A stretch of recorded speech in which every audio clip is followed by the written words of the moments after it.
Just over 3 years ago, I lost my husband and then his sister. And for a while, I also lost the ability to speak or see or walk. Grief can have many impacts. For me, it pushed out a migraine condition that has likely been waiting for a moment like this of extreme stress. Since then, there's this little door in my head that's never closed. The type of migraine I have is extremely rare. It presents itself like a stroke. I lose the ability to speak or see, and half of my body goes numb. It's called a hemiplegic migraine. I have a card in my wallet that speaks for me, that asks emergency rooms not to give me CTs if I end up there, or administer stroke prevention drugs because I have a blood condition and this would kind of render me a raging sunset. I wear sleep masks in between stops on the subway because this little open door in my head has me reacting to flashing lights with a sensitivity likely to that of an epileptic. It's turned the world into a series of obstacles.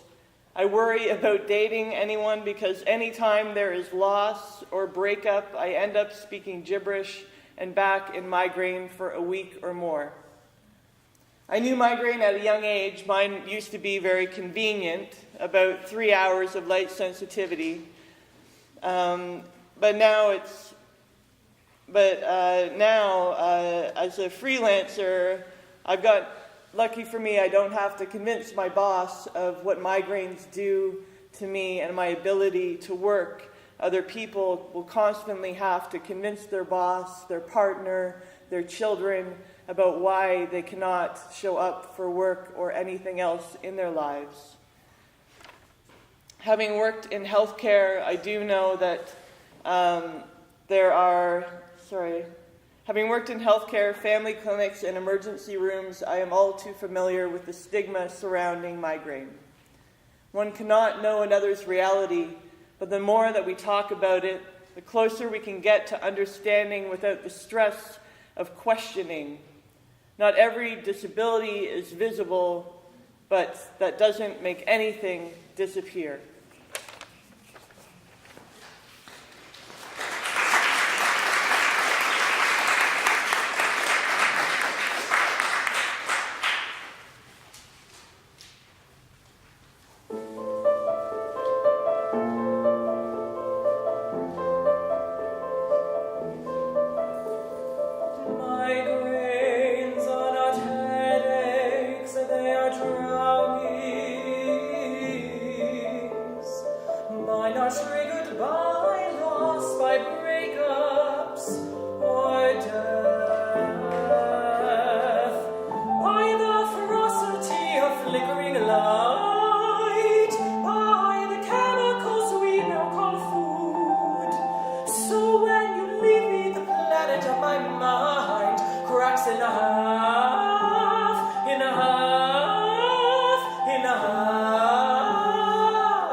not wait for life to stumble.